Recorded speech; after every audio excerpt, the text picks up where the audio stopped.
በሶላር ሲስተም ውስጥም ቁጥር 9ን ማየት የተለመደ ነው። በክርስትናው እምነት 369 ወርቃማ ሰዓቶች ይባላሉ። የማንም ሰው እድሜ ከ12 ወራት ጋር ቢባዛ 3ን 6ን 9ን ብቻ ነው የሚያመጣው። በፈለጋችሁት በክበብ ውስጥ በአጠቃላይ በጂኦሜትሪ ውስጥ ቁጥር 9ን ማግኘት የተለመደ ነው።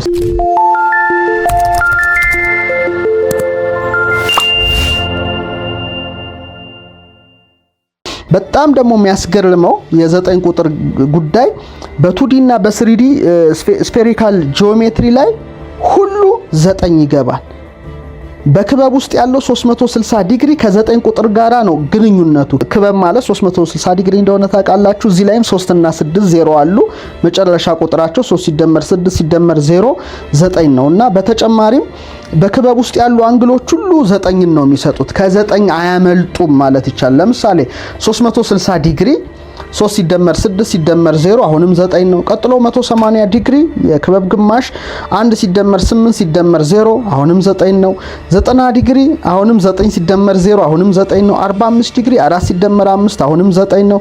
22.5 ዲግሪ 225 አሁንም 9 ነው። ቀጥሎ ያለው 11.25 ዲግሪ 1 ሲደመር 1 ሲደመር 2 ሲደመር 5 አሁንም 9 ነው። እንዲህ ያላችሁ ብትወርዱ መጨረሻ ውጤታቸው 9 ነው። 9 በጣም የሚገርም ቁጥር ነው። እንደገና በዲግሪ ብቻ ሳይሆን በመደበኛ ፖሊጎን ውስጥ የሚገኙ አንግሎች ሁሉ ከ9 ቁጥር አያመልጡም። ለምሳሌ 3 ማዕዘን ትራያንግል 180 ዲግሪ ነው አይደል? 1 ሲደመር 8 ሲደመር 0 አሁንም 9 ነው። 4 ማዕዘን ስኩዌር 360 ዲግሪ ነው። 3 ሲደመር 6 ሲደመር 0 አሁንም 9 ነው። 5 ማዕዘን ፔንታገን 540 ዲግሪ ነው። 5 ሲደመር 4 ሲደመር 0 9 ነው። 6 ማዕዘን ሄክሳገን 720 ዲግሪ ነው። 7 ሲደመር 2 ሲደመር 0 አሁንም 9 ነው። 7 ማዕዘን ሄፕታጎን 900 ዲግሪ ነው። 9 ሲደመር 0 ሲደመር 0 አሁንም 9 ነው። 8 ማዕዘን ኦክታገን 180 ዲግሪ ነው። 1 ሲደመር 0 ሲደመር 8 ሲደመር 0 አሁንም 9 ነው። 9 ማዕዘን ኖናጎን 1260 ዲግሪ ነው። 1 ሲደመር 2 ሲደመር 6 9 ነው። 10 ማዕዘን ዴካገን 1440 ዲግሪ ነው። 1 ሲደመር 4 ሲደመር 4 ሲደመር 0 አሁንም 9 ነው። በጣም ይገርማል። ስለዚህ በውሳጣዊ አንግሎች ውስጥ ያሉት የመጨረሻ ውጤታቸው 9 ይሰጣል። በአንግል ውስጥ በ3D ብትሉት በፈለጋችሁት በክበብ ውስጥ በአጠቃላይ በጂኦሜትሪ ውስጥ ቁጥር 9ን ማግኘት የተለመደ ነው። ስለዚህ ቁጥር 9 ንጉሠ ነገሥት ተብሎ በቁጥር ዓለም የሚታወቅ ትልቅ የጥበብ ቁጥር ነው። ክቡራን ተመልካቾቻችን ሌላው ቀመር 9ን በብርሃን ፍጥነት ውስጥም አሁን ማግኘት የተለመደ ነው። በደንብ እናስተውል። የብርሃን ፍጥነት እንግዲህ 186282 ማይልስ ነው በሰከንድ 18628 ማለት ነው። እስቲ ደምሯቸው 27 ይመጣል። 2 ሲደመር 7 አሁንም 9 ነው። አሁንም ቀመር 9 በፀሐይ ውስጥም ማየት ትችላላችሁ። ለምሳሌ የፀሐይ ዲያሜትር 864000 ማይልስ ነው እንደምታውቁት። ስለዚህ 8 ሲደመር 6 ሲደመር 4 ሲደመር 0 ሲደመር 0 ሲደመር 0 18 ነው። ወደ አንድ አሃዝ 18ን ስትለውጡት 1 ሲደመር 8 አሁንም 9 ነው። ቀመር 9 በምድር ውስጥ ማየት የተለመደ ነው። ለምሳሌ የምድር ዲያሜትር 7920 ማይልስ ነው። 7 ሲደመር 9 ሲደመር 2 ሲደመር 0 18 ነው። 1 ሲደመር 8 አሁንም 9 ነው። ቀመር 9 ጨረቃ ውስጥ አለ። የጨረቃ ዲያሜትር 2160 ማይልስ ነው ታውቃላችሁ። 2 ሲደመር 1 ሲደመር 6 ሲደመር 0 አሁንም 9 ነው። ክቡራን ተመልካቾቻችን በሶላር ሲስተም ውስጥም ቁጥር 9ን ማየት የተለመደ ነው። ስለዚህ አምላክ ይህን ቀመር ለሰው ልጆች ሲሰጥ የቁጥር 9ን ምስጢር እንድናውቅ እንጂ በአጋጣሚ የሚሆን አንድ ነገር የለም። ስለዚህ የ3ን የ6ን የ9ን የቀመር ታላቅነት ማወቅ የአጽናፈ ዓለምን ቁልፍ እንደመያዝና እንደመረዳትም ብላችሁ ማሰብ ትችላላችሁ። ሌላው ወደ ሰው እንምጣ። ወደ ሰው ስንመጣ ቁጥር 9 ወሳኝ ነው። በተለይ በዚህ ውስጥ ደግሞ የኢትዮጵያ ሊቃውንት የተፈላሰፉበትን ልዩ ፍልስፍናዎችን በተወሰነ መልኩ ነግራቸዋለሁ። ለምሳሌ የሰው የጽንስ ወራቱ ስንት ነው? 9 ወር 9 ወር ነው ክቡራን ተመልካቾቻችን። ስለዚህ ሰዎች ከ9 ወር በኋላ ነው የሚወለዱ። ስለዚህ ቁጥር 9 በሰው ሕይወት ውስጥም አንዷ ቁልፍ ነገር ናት ብለን መውሰድ እንችላለን እና ያሏቸው ቀዳዳዎችም 9 ናቸው። በደንብ አስተውሉ። ጥበብ ቤቷን ሰራች፣ 7 ምሰሶዎችን አቆመች የሚለውን የኢትዮጵያ ሊቃውንት ሲፈላሰፉበት ወይም ሲመራመሩት አንደኛው 2 አይን ነው። 2 ቀዳዳዎች አሉ። የሰው መታወቂያው ፊቱ በመሆኑ ነው። 2 ጆሮ አሉን። 4 2 የአፍንጫ ቀዳዳዎች አሉን። 6 1 ጉሮሮ አለን። 7 እነዚህ በጣም ብዙ ምስጢር አላቸው። የቀኝ ጆሮ፣ የግራ ጆሮ፣ የቀኝ አፍንጫ፣ የግራ አፍንጫ፣ ጉሮሮ፣ አይን፣ እነዚህ ሁሉ ምሳሌዎች አሏቸው። ወደዛ ውስጥ አልገባም። እነዚህ 7 ቀዳዳዎች ይባላሉ። ግን ጠ አበገደ ሐወዘ ሐጠየ ፊደል ጠ ሰው በጥበብ ተገንብቷልና ፊደል ጠ 9ኛ ላይ የምትገኝም ታላቅ ቁጥር ናትና ሌላ ደግሞ ከወገብ በታች እንደዚሁ 2 ተጨምረዋል። 1 ፈሳሽና ጠጣር የሚወጣበት አይነ ምድርና ሽንት የሚወጡበት 2 ቀዳዳዎች አሉ። ስለዚህ 9 ቀዳዳዎች አሉ ማለት ነው። ስለዚህ በ9 ወር ሰዎች ይወለዳሉ። እንደገና 9 ቀዳዳዎች ተሰጥቷቸዋል። እነዚህ ቀዳዳዎች የራሳቸው የሆነ ትርጉም አላቸው። በጣም ዲቴል ነገር ነው። ወደዛ ውስጥ ባልገባ ወዳለሁ። ስለዚህ 9 ቀዳዳዎች ያሏቸው የሰው ልጆች በ9 ወር ይወለዳሉ። ስለዚህ ቁጥር 9 በሰው ሕይወት ውስጥ ከፍተኛ ድርሻ አለው። በ9 ወራቸው የሚወለዱ 9 ቀዳዳዎች ያሏቸው ሰዎች የሚጸልዩ ጸሎትም ወደ እግዚአብሔር ፊት የሚያርገው ሰዓቱ 9 ሰዓት ነው ይላል ቅዱስ ያሬድ። ጊዜ ተሰዓቱ ሰዓት ያርጉ መላእክት ምግባሮ ለሰብ ይላል። ሰው የጸለየውን ጸሎት ያቀረበውን መስዋዕት 9 ሰዓት ላይ ያሳርጉታል ይላል። ስለዚህ ቁጥር 9 በጣም ወሳኝ ነው ማለት ነው። ቁጥር 9 በተለያዩ ቤተ እምነቶችም ትልቅ ድርሻ አለው። በክርስትናው እምነት 3፣ 6፣ 9 ወርቃማ ሰዓቶች ይባላሉ። ለምሳሌ ጌታችን መድኃኒታችን ኢየሱስ ክርስቶስ በመስቀል ላይ የተሰቀለው በተለይ 3 ሰዓት ተገረፈ፣ 6 ሰዓት ተሰቀለ፣ 9 ሰዓት ተፈጸመ አለ። የፍጻሜ ቁጥር ነው ማለት ነው 9። ስለዚህ ወርቃማ ቁጥሮች ይሏቸዋልና በመስቀል ላይ የቆየበት ሰዓት 3 ሰዓት ነው። ከ6 ሰዓት እስከ 9 ሰዓት ስትደምሩ 3 ሰዓት ነው። የተሰቀለው 6 ሰዓት ነው። ተፈጸመ ብሎ ቅድስት ነፍሱን ከስጋው የለየው 9 ሰዓት ነው። ስለዚህ 3፣ 6፣ 9 ወርቃማ ቁጥሮች በመባል ይታወቃሉ። በመሆኑም የማንም ሰው እድሜ ከ12 ወራት ጋር ቢባዛ 3ን፣ 6ን፣ 9ን ብቻ ነው የሚያመጣው። ከ3 ከ6 ከ9 ውጪ ሊያመጣ አይችልም። የፈለጋችሁትን የራሳችሁን እድሜ በ12 ወር አባስታችሁ ውጤቱን ብታዩት ከ3 ወይ ከ6 ወይ ከ9 አያልፍም። ለምሳሌ እንኳን አዳምን ብንወስድ የኖረው እድሜ 930 ነው። 930 ዓመት ኑሯል። በ12 ወራት ብታበዙት 11160 ነው። 11160 መጨረሻ ላይ 9 ይሰጣል። ለምሳሌ ልጁ ሴት የኖረው 912 ነው። ለ12 ወራት ስታበዙት 10944 ነው። 1 ሲደመር 0 ሲደመር 9 ሲደመር 4 ሲደመር 4 18 ነው። 1 እና 8ን ወደ 1 ስትለውጡት መልሶ ስንት ይሰጣቸዋል? 9 ይሰጣቸዋል። ሄኖስን ብትቀምሩት ለምሳሌ 905 ነው የኖረው። ለ12 ስታበዙት 10860 ነው። 1 ሲደመር 0 ሲደመር 8 ሲደመር 6 ሲደመር 0 15 ይሰጣል።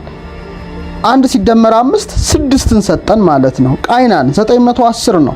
ለ12 ስታበዙት 10920 ነው። 1 ሲደመር 0 ሲደመር 9 ሲደመር 2 ሲደመር 0 12 ነው። 1 ሲደመር 2 3። ስለዚህ የእናንተን እድሜ ማንኛውም ሰው የሚኖርበትን እድሜ ለ12 ወራት አባስቶ የመጨረሻውን ቁጥር ሲደምር ከ3 ከ6 ከ9 አያልፍም። ይሄ በጣም ትልቁ ነገር ነው። ግን አሁን የምነግራችሁ ከፍ ያለ ነገር ነው። 8 መጽሐፌን አንብባቸዋል ብዬ አስባለሁ። ወደ ትልቁ እውቀት ነው መወስዳችሁ። በደንብ ዝግጁ ሁኑ። ሊቃውንት ሰዋስወ ያዕቆብ መሰላል ይላሉ። መላእክት ይወጡበታል፣ መላእክት ይወርዱበታል። የወርቅ ዙፋን ተነጽፏል።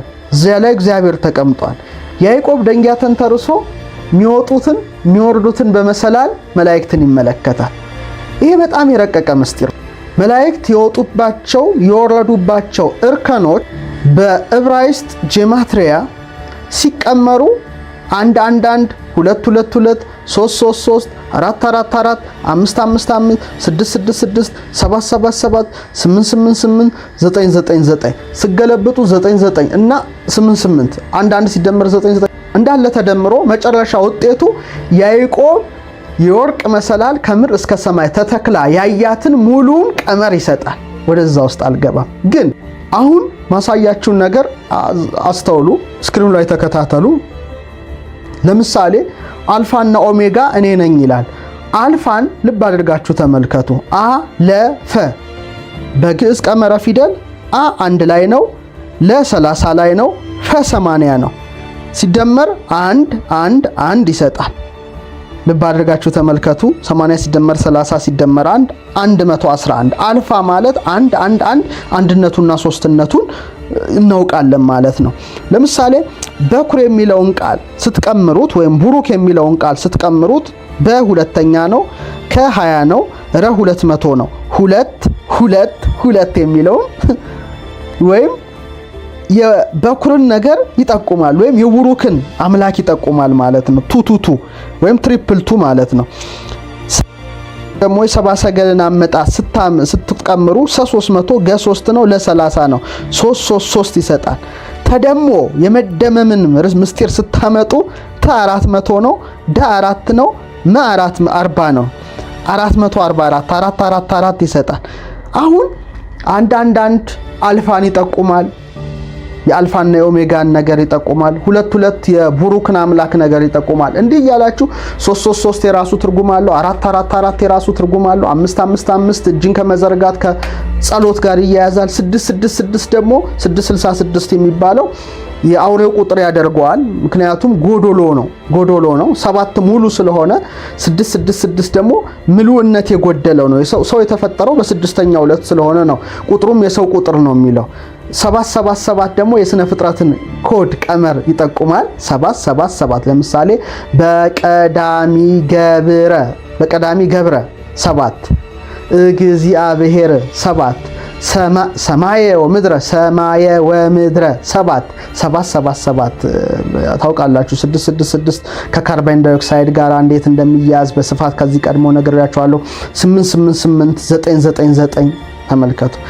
እነዚህ የአልፋና የኦሜጋን ምስጢር የሚያስረዱ በጣም ረቀቅ ብለው ወደ ሰማያዊው ዓለም የሚያሳዩ 3 ትሪፕል ሆነው የሚመጡ ቁጥሮች 888 ኢየሱስ፣ 666 ሐሳዊ መሲህ፣ 777 የእግዚአብሔር የሥነ ፍጥረቱ ምስጢር ያልኳችሁ፣ 999 የጥበብ ቁጥር፣ 111 አልፋል በመሆኑ 111 222 እስከ 999 ብትደምሯቸው ከ3 ከ6 ከ9 አያልፉም።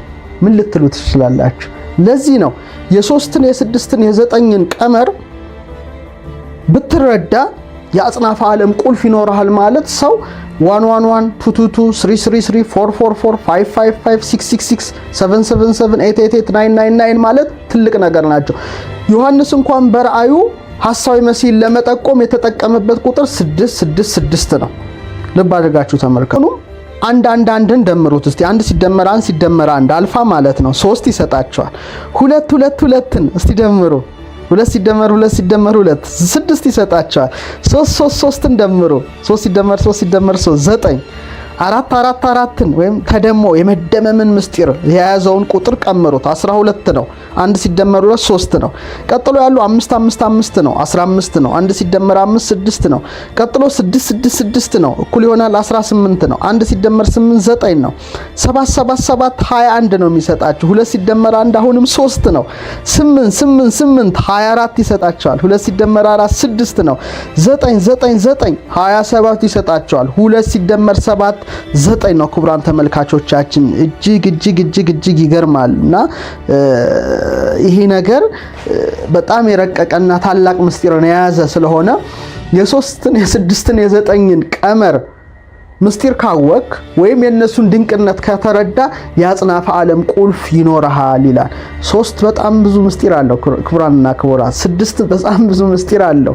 9 ደግሞ በጣም የሚገርም ምስጢር አለው። ስለዚህ 1 2 2 3 4 5 6 7 8 ሰዋስወ ያዕቆብ መሰላል ተብሎ የሚጠሩት እነዚህ ቁጥሮች ከ3 ከ6 ከ9 አያልፉምና ረቂቁን ዓለም ለመረዳት እነዚህን ቁጥር ምስጢር ማወቅ ያስፈልጋል። አልፋና ኦሜጋ እኔ ነኝ ሲል አ1 ነው፣ ለ30 ነው፣ ፈ80 ነው 111 ቡሩክ ስትሉ 222 ሰገል ስትሉ የሰባ ሰገልን አመጣጥ የሚያስረዳ 333 ስለዚህ የነዚህን ቁጥር ምስጢርነት መረዳት ማለት የዩኒቨርስን ኪ እንደመያዝ ነው ለማለት ነው ቴስላ አይጠቆመውና ይሄን ይዞ ደግሞ በጣም ብዙ አለ ስለ 3 ራሱን ችሏል ነገድ ራሱ ነገደ ሴም ካም ያፌት በአበው አብርሃም ይስሐቅ ያዕቆብ በአተም ደረጃ ፕሮቶን ኤሌክትሮን ኒውትሮን በሰው ደረጃ ባል ሚስት ልጆች እንደዚህ ያል ብንኖር በ3 ደረጃ እጅግ ስፍር ቁጥር የሌለው ነገር አለ በ6ም እንደዛው